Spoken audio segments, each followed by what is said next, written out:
سعد خرجت أمه في جنازته تبكي وتقول: لقد كان سعد وكان سعد وكان سعد وكان سعد. فالتفت النبي إلى الصحابة وقال: كل نائحة تكذب إلا نائحة سعد بن معاذ. بعد موته بيومين يؤتى بعباءة مزخرفة مطرزة مزهرة من اليمن قد بلغ ثمنها 100,000 درهم. فتعجب الصحابة من هذه العباءة ومن جمالها ومن الذهب والحلي الذي فيها. فقال المصطفى للصحابة: أتعجبون من هذه العباءة؟ أتعجبون من هذه العباءة؟ والذي نفس محمد بيده لمناديل سعد في الجنة خير من هذه العباءة وخير من الدنيا وما فيها. إنه سعد بن معاذ. ماذا فعلت يا سعد؟ ماذا صنعت يا سعد في 6 سنين ونحن في عمرنا المتطاول الممتد وقد عشناه بطوله وعرضه ومنذ النشأة ونحن مسلمون؟ ماذا فعلنا وماذا قدمنا؟ ماذا فعلت يا سعد؟ وما هي قصتك يا سعد؟ سعد بن معاذ هو سيد بني عبد الأشهل من الأوس من الأنصار. قبل هجرة النبي بسنة أرسل النبي أول سفير في الإسلام إلى المدينة المنورة، وكان ذلك السفير هو مصعب بن عمير. لما أن وصل مصعب إلى المدينة أخذ يدعو الناس إلى دين الله تعالى، فدخل بعض أفراد قبيلة سعد في الإسلام، فبلغ الخبر سعد، فقال سعد: من هذا الذي يفرق جماعتنا؟ قالوا: رجل يسمى مصعب بن عمير في دار أسعد بن زرارة. أخذ سعد حربته وانطلق إلى دار أسعد بن زرارة وغاز الحربة أمام مصعب وقال: يا مصعب، غادر أرضنا وإلا قتلتك. فقال له مصعب: يا سعد، هل لك في خير من هذا؟ اجلس فاسمع، فإن قبلت فبها ونعمت، وإلا رحلت عنكم وغادرت أرضكم فأرض الله واسعة. فقال له سعد: قد أنصفت القول يا مصعب. فجلس سعد يسمع من مصعب. أخذ مصعب يتلو آيات من القرآن على سعد بن معاذ. لما أن سمع سعد بن معاذ آيات من القرآن تلاها عليه مصعب قاطعه وقال له: يا مصعب، يا مصعب، ماذا يفعل الذي يريد الدخول في هذا الدين؟ قال: يشهد أن لا إله إلا الله وأن محمدا رسول الله. فقال سعد: يا مصعب، إني أشهد أن لا إله إلا الله وأن محمدا رسول الله. ثم ترك مصعب وانطلق إلى قومه بني عبد الأشهل، جمعهم رجالا ونساء كبارا وصغارا، ثم قال لهم: يا بني عبد الأشهل، ما تقولون في؟ قالوا له: أنت سيدنا وأعلمنا وأحكمنا. فقال لهم سعد: فإن كلام رجالكم ونسائكم علي حرام حتى تدخلوا فيما دخلت فيه من الإسلام وتشهدوا أن لا إله إلا الله وأن محمدا رسول الله. فقال بنو عبد الأشهل على لسان واحد: يا سعد، نشهد أن لا إله إلا الله وأن محمدا رسول الله.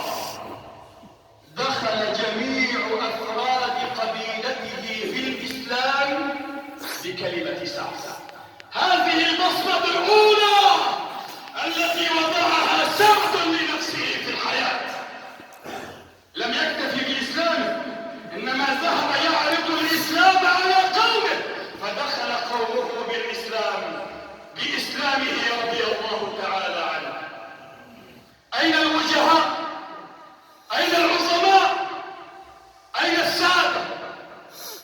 أين المسؤولون في مواقعهم؟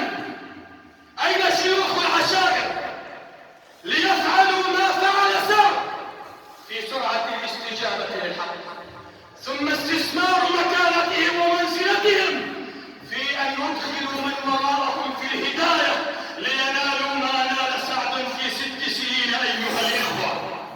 أين هم وقد جعلوا منزلتهم ومكانتهم وغناهم وعنجهيتهم ومضافاتهم جعلوها للعنجهية وجعلوها للتسلط وجعلوها للتباهي وجعلوها للظلم.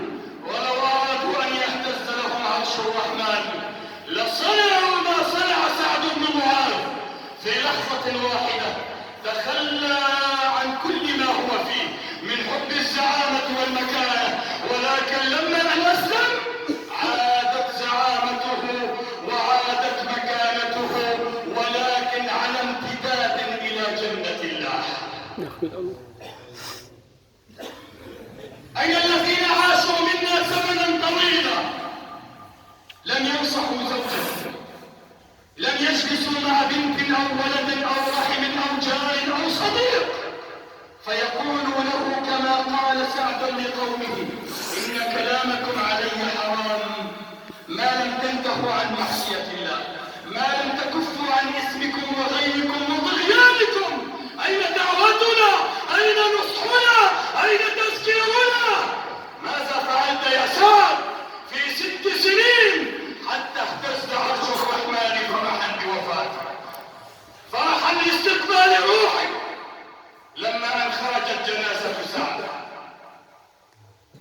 خرج النبي في جنازته يمشي على رؤوس أصابع قدميه مشية غريبة عجيبة لرسول الله لأول مرة يمشيها. سأل الصحابة رسول الله: يا رسول الله، يا رسول الله، ما هذه المشية التي تمشيها لله مشيتها قبل ذلك؟ فقال المصطفى: اسمع، والذي نفس محمد بيده لا أجد موطئا لقدمي من زحام الملائكة. والذي نفس محمد بيده لا أجد موطئ لقدمي من زحام الملائكة. ثم قال المصطفى: والذي نفس محمد بيده لقد نزل من السماء 70,000 ملك لتشييع جنازة سعد والصلاة عليه، ما نزلوا إلى الأرض قبل ذلك. هل من طالب لمثل هذا الرحمة؟ هل من عاشق والهان لفرح الملائكة لاستقبال روحه واهتزاز عرش الرحمن فرحا باستقبال روحه؟ إنه بأيدينا أيها الأحبة، ونستطيع أن نفعل ما فعل سعد في 6 سنين أيها الأحبة. تعالوا لنرى بصمة سعد الثانية. بصمته الأولى كانت يوم أن أسلم، ذهب ودعا قومه إلى الإسلام فأسلم قومه بإسلامه. البصمة الثانية كانت يوم بدر. تأتي غزوة بدر، وغزوة بدر كانت معركة مباغتة مفاجئة على غير استعداد ولا إعداد. أخذ النبي يستشير الصحابة هل يدخل في الغزوة أم يرجع إلى المدينة. أخذ يستشير المهاجرين والأنصار ثم قال: أشيروا علي أيها الناس. فقام أبو بكر وهو من المهاجرين فتكلم فأجاب. ثم قال المصطفى: أشيروا علي أيها الناس. فقام عمر وهو أيضا من المهاجرين تكلم فأحسن. ثم قال المصطفى: أشيروا علي أيها الناس. فقام المقداد وهو أيضا من المهاجرين تكلم فأبدع. ثم قال المصطفى: أشيروا علي أيها الناس. فقام سعد بن معاذ قال: كأنك تريدنا يا رسول الله، تريد أن تسمع منا نحن معاشر الأنصار؟ فقال المصطفى: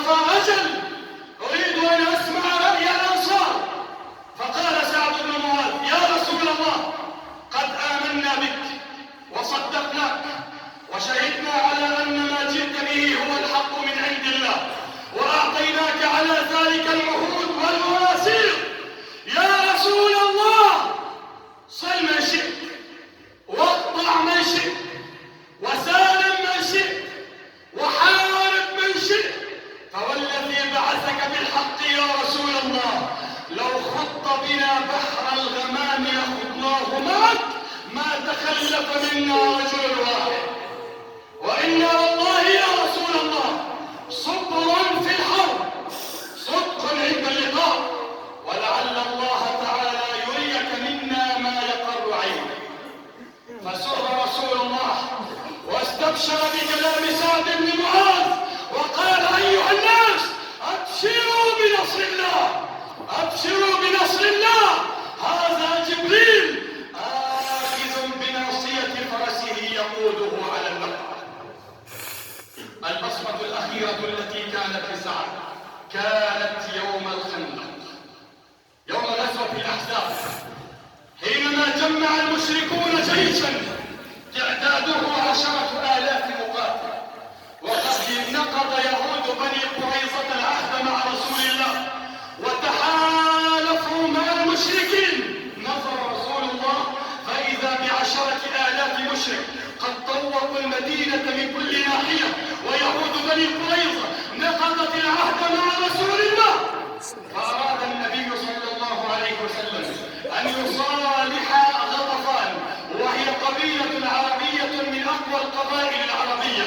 أراد النبي أن يصالح غطفان على أن يعطيها ثلث ثمار المدينة من التمر على أن يرجعوا فلا يقاتلوا مع المشركين، يريد أن يخفف الضغط عن جبهة الإسلام المحاصرة.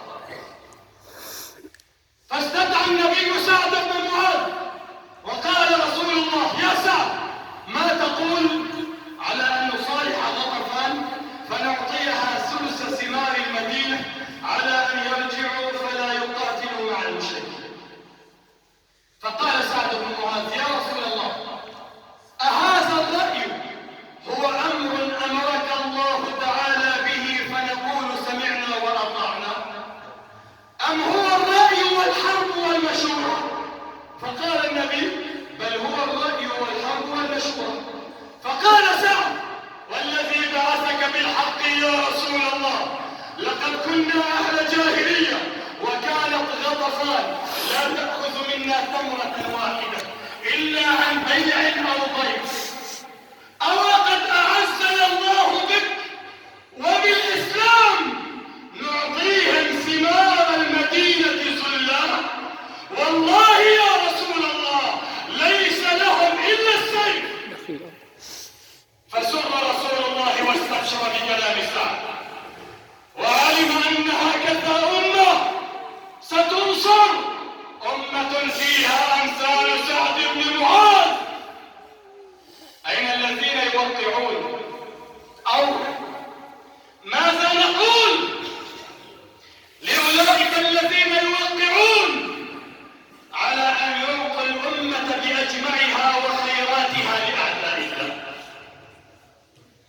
ليس ثلث ثمار المدينة، إنما يوقعون على صكوك بيضاء ذليلة يبيعون فيها الدم والعرض والأرض والمقدسة والكرامة والثورة، ويسكتون على أن تباع أحرارنا في أسواق النخاسة. ماذا يقول لأولئك الذين باعوا دماءنا وأشلاءنا وقبضوا أسنانها وهم يجلسون في الفنادق؟ أين أمثالك يا سعد؟ اللهم أعد فينا سعد بن معاذ، وأعد فينا عمر بن الخطاب، وأعد فينا خالد، وأعد فينا صلاح الدين. بدأت المعركة، نقض بنو قريظة العهد مع رسول الله، ورد الله تعالى المشركين بغيظهم لم ينالوا شيئا، وكفى الله تعالى المؤمنين القتال، فجاء سهم فأصاب كاحل سعد فأخذ الدم يجري من كاحله، أرادوا أن يعالجوه فلم يرقع الدم، أرادوا أن يوقفوا هذا الدم النازف من هذا الشريان لم يستطيعوا. رفع سعد رأسه إلى السماء وقال: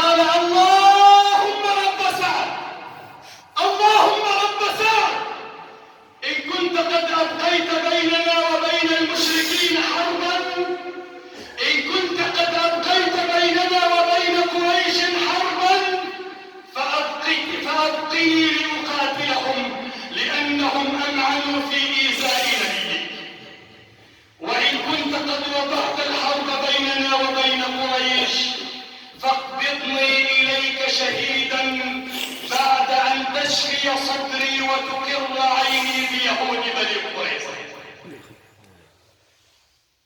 نحن نحب الموت، لسنا عشاق حياة أيها الأحبة، بل الموت هو غايتنا، هو أمنيتنا، هو مطلبنا، من أجل ديننا، من أجل كرامتنا، من أجل عزتنا، من أجل مبدأنا. ولكن يجب أن نموت كما مات سعد، وأن نخطط كما خطط سعد. اللهم إن كنت قد أبقيت بيننا وبين النصيرية حربا فأبقني حتى أقاتلهم، لأنهم أمعنوا في إيذائنا وقتلنا وتشريدنا وانتهاك أعراضنا. وإن كنت قد وضعت الحرب بيننا وبين النصيرية فاقبضني إليك شهيدا بعد أن تشفي صدري وتقر عيني من النصيرية والمجوس والروس بكرمك يا أكرم الأكرمين. آمين آمين. بعد أن انتهى سعد من دعوته فجأة توقف الدم النازل والتأم جرح سعد. ذهب إلى رسول الله وقال يا رسول الله ما أنت صانع في بني قريظة؟ قال النبي نعاجلهم. فقال له سعد نعم الرأي يا رسول الله، نعاجلهم. ذهب النبي إلى يهود بني قريظة وحاصرهم شهرا كاملا. بعد شهر استسلموا لرسول الله وقالوا يا محمد نستسلم لك بشرط على أن يحكم فينا سعد بن معاذ. واختاروا سعد بن معاذ لأن سعدا كان حليفا لليهود في الجاهلية، فقالوا في نفوسهم إن سعدا سيرفق بالحكم بنا أكثر من غيره. فقبل النبي أن يحكم فيهم سعد بن معاذ. قال النبي للصحابة ائتوني بسعد بن معاذ. فلما أنجي بسعد ووقف سعد أمام رسول الله قال النبي للصحابة قوموا لسيدكم سعد. فقام الصحابة إكراما لسعد بن معاذ. فقال النبي يا سعد إن يهود بني قريظة قد نزلوا تحت حكمك فاحكم بما أراك الله. فوقف سعد أمام يهود بني قريظة ثم ابتسم ثم قال كلمة قال آن لسعد ألا تأخذه في الله لومة لائم.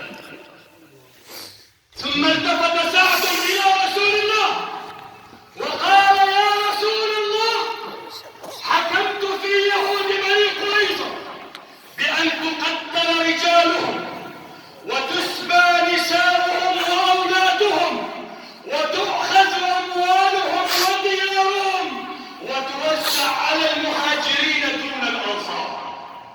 فلما أن سمع النبي حكم سعد صرخ النبي وقال الله أكبر الله أكبر الله أكبر والذي نفس محمد بيده يا سعد لقد حكمت فيهم بحكم الله من فوق 7 سماوات.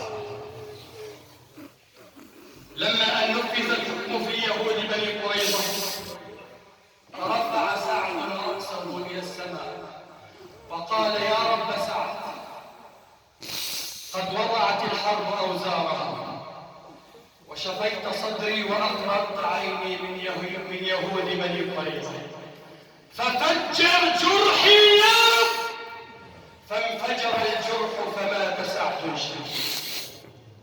هكذا يموت سعد بن معاذ يهتز لوفاته عرش الرحمن، يضطرب الملك الأعلى في السماء لاستقبال هذه الروح العظيمة. بماذا؟ بالبصمات التي وضعها لنفسه في 6 سنوات فقط. قدم الشيء الكثير للإسلام وللمسلمين. فما هي البصمة التي وضعتها لنفسك قبل موتك وقبل انتقالك إلى الله؟ فالله تعالى سيجري مصيرك على ألسنة الناس، فألسنة الخلق أقلام الحق. ما هي البصمة وما هو الأثر الذي تركته لنفسك في الحياة الدنيا قبل انتقالك إلى الله؟ ما هي البصمة التي وضعتها لنفسك حتى تقول الملائكة لك عند قبض روحك؟ تقول الملائكة لروحك اخرجي أيتها الروح الطيبة كانت في الجسد الطيب وأبشري بروح وريحان ورب راض غير غضبان. إنه بأيدينا ونستطيع